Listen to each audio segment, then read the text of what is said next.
Hey folks, Will here again with Happily Ever Outdoors. So, in this video, we're going to share some tips with you all on how to find good wool for dirt cheap.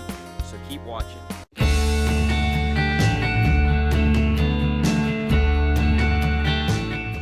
Now, if you guys didn't know already, wool is a really awesome natural fiber for folks who love to be outdoors. Generally, wool comes from sheep. It also comes from alpacas, maybe llamas, I don't know, maybe a few other animals. But the point is, wool is fantastic. Now, some key benefits of wool. Number one, it'll still retain about 80% of the same amount of body heat when it's wet as it will when it's dry. And you just don't really get that with any other material. Number two, it's naturally flame retardant, so you're not going to burst in flames sitting by the campfire. Also, if it does get burnt, it's not going to melt and stick to your skin like some man-made materials will.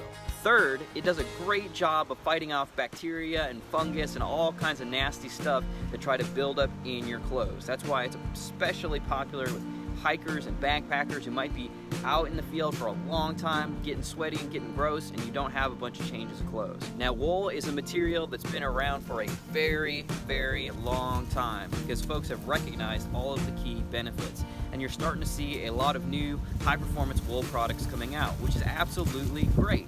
The one downside is that a lot of these new products are also very, very expensive, as arguably they should be because they're very good quality.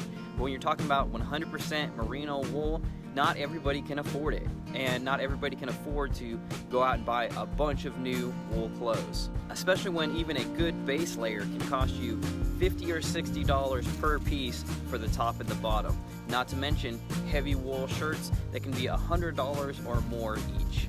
So right about now you might be thinking, well, I guess wool is just not for me because I don't have that kind of money to spend.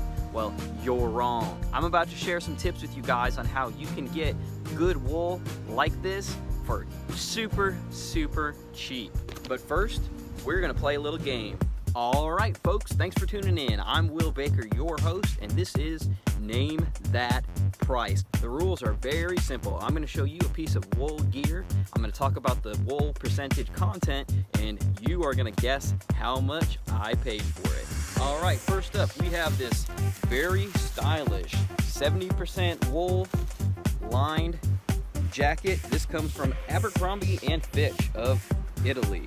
How much do you think I paid for this jacket? If you can believe it, just $7. Next up, we have this lighter weight 100% merino wool turtleneck long sleeve. This is very comfortable. It would be great as a base layer or as a standalone shirt in a little bit warmer weather. So how much did I pay for it? If you guessed $5, you got it right. Next up, we have this little bit heavier weight 100% wool shirt. This would be great for working in, great for hikes, doing a little bit of bushcraft. Very nice. Even the color goes good out in the woods. We've also got a little bit lighter weight shirt here. This is a green long sleeve shirt, and this is, I believe, actually 75% wool right here. So what would you guess the prices are on these? Well, I paid $5 for this and only $3 for this. Moving on, we've got two very nice 100% wool long sleeve sweaters. We have one right here that's in a two-tone blue color, very nice. And we also have a little bit more traditional, a little bit heavier weight. It's got a nice diamond pattern in there, also 100% wool. And you may have already guessed it, both of these only came in at $5 a piece. Lastly, we've got a couple of very nice accessories here. We have a good, sturdy 100% wool scarf, and this is actually 100% lamb's wool. And we've got two very nice 100% wool fleece lined winter caps right here. So how much would you guys guess I paid for those? Believe it or not, that 100% lamb's wool scarf only cost me $2. Those two hats, just $3 a piece. All right, folks, thanks for watching Name That Price. So you guys might be wondering where I could possibly find good wool like this for so cheap. And the answer is it all came from the same place, and that is the Goodwill. Now, depending on where you're watching this from, you may or may not be familiar with Goodwill. Essentially, it is like a charitable thrift store. They do a lot of stuff to help people out with job training and things like that. And basically, people donate stuff to Goodwill, and then it goes into the store and it's sold at very reasonable prices. And there's a lot of similar stores, at least here in the United States. You've got like the Salvation Army, and you've got a few other smaller ones that are out there that are pretty much the same concept. Now, when it comes to shopping at the Goodwill or just thrift stores in general, a big piece of it is finding the right store. Maybe you've been to a Goodwill before and you were not impressed at all by the selection or the quality. You might want to just look around, check for a different store. I hate to say it, but a lot of times the quality of the store and the quality of the clothes that they're selling really comes down to what part of town it's in. I hate to put it that way, but if you're in a part of town that's having a little bit of a tougher time, we'll say it that way, a lot of times the selection is not going to be as good. If you're in an area that's, you know, a little higher end communities, people have more money, people are generally donating better stuff, and the store kind of sets a higher standard. I'm not going to try to condone or condemn the fact that it's that way, but that's just kind of the way it is. Even once you find a good store, though, it may be a little intimidating trying to figure out how I'm going to find exactly what I'm looking for, especially when you've set the very specific parameter that you're looking for wool. But this is something that I've been doing for a little while now, and I've had really good success. So I'm going to share 3 tips with you guys on how to get the very best wool gear possible from the Goodwill. Tip number 1, be very thorough. This means go through and check the entire rack. Those wool pieces aren't going to be set aside nice and easy all by themselves for you to pick out. They're going to be mixed in with everything else.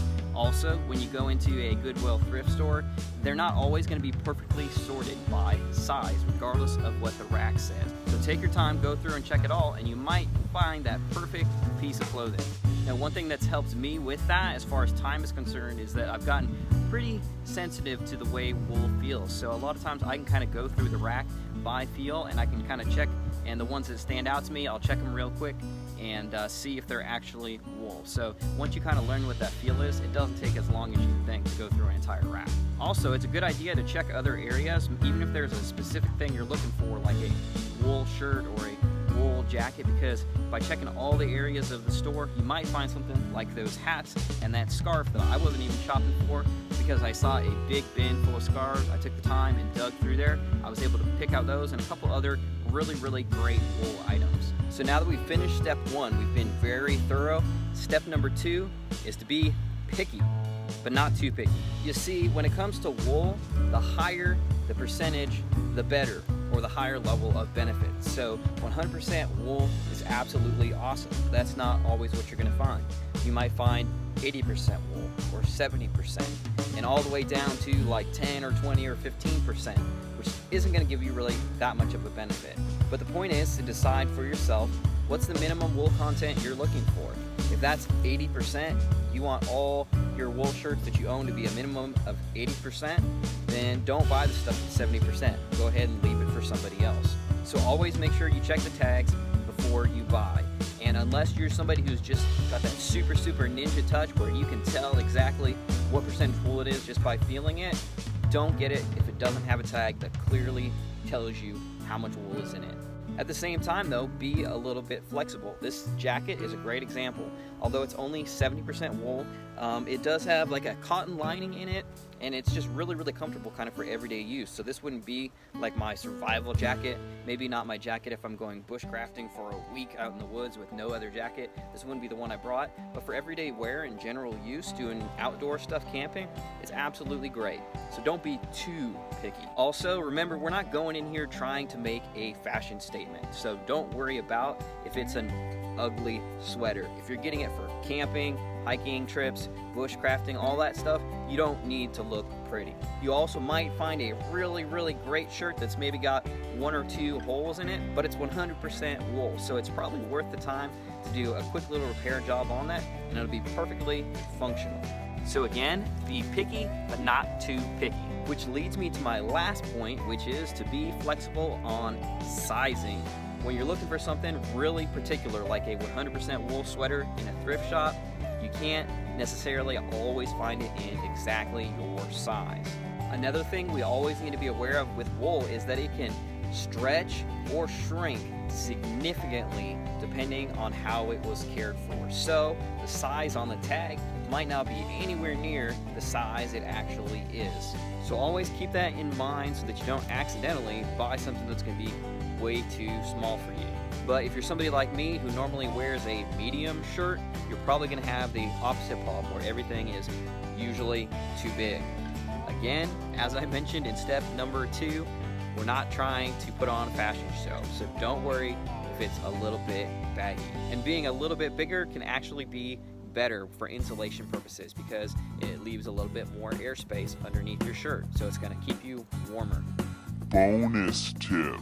I know there's some people who are probably going to go, ah, and freak out for me saying this, but if you recall that caring for wool improperly can cause it to shrink, well, caring for wool improperly once might be enough to take a garment that's a little too big for you, maybe the sleeves are too long, and shrink it up to where it fits better. For me, I have a washing machine that has no agitator in it, so there was a couple garments that I was able to take and just run it through a cycle with hot water one time, and that was enough to draw it up. So ran it through the washing machine, hot water, and then just laid it up to dry, and it was good to go. I had to deal with, there's a little bit linting and everything, you know, the reasons why you generally don't want to wash wool, but it worked. Bear in mind, depending on how sturdy the garment is, that can put holes in the wool if you're not careful. So always keep that in mind and think it through. Use common sense before you try to do anything too aggressive to force a piece of wool clothing to shrink. Of course, if you guys have any tips for caring for or forcibly shrinking wool garments that I don't know about, leave those in the comments below so that we can grow together.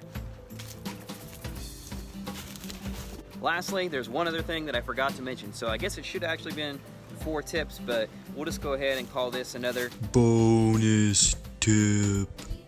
Be prepared to take multiple trips. You're not necessarily going to find exactly what you're looking for on the first trip. Goodwill's stock rotates on a regular basis. They get new stuff that comes in, and the stuff that doesn't sell, they rotate it to other stores. So you'll see huge shifts of new inventory coming in, maybe every week or so. So if you go there and you get a couple good things, but you don't see anything else that you want, you might just give it 2 weeks and come back, and you might find all new wool stuff that you can pick up. And in my area, oftentimes they run big sales on a regular basis. So you might see a sign that says on Sundays that everything with a blue tag is an extra 40% off or even 50% off sometimes. So be aware of that, and you might be able to get something that's a really great deal normally at $7 and get it for $3.50. Well, I hope these tips were helpful for you guys. Of course, if you enjoyed this video, we always appreciate a thumbs up. And if you've never considered shopping at Goodwill or a similar kind of thrift store, you might want to check it out. Of course, if you have the money and you just love buying name brand, you like buying all new clothes, there's absolutely nothing wrong with that. You do you. But I also believe that the outdoors should be accessible to everyone, regardless of your budget. And that means being able to do it safely and responsibly, and of course having the most fun possible. So hopefully this video has shown you guys that even if you're on a really tight budget, you can still afford good quality wool clothing. It might not always be merino, and sometimes it might be a little itchy, but it will keep you warm out in the woods. So as always, thank you guys for watching. If you've got any comments, questions, or tips of your own related to what we talked about today, feel free to drop those in the comments below. And if you've enjoyed this video and you're not one of our subscribers already, I would encourage you to consider signing up today. Until next time, stay happy and stay outdoors.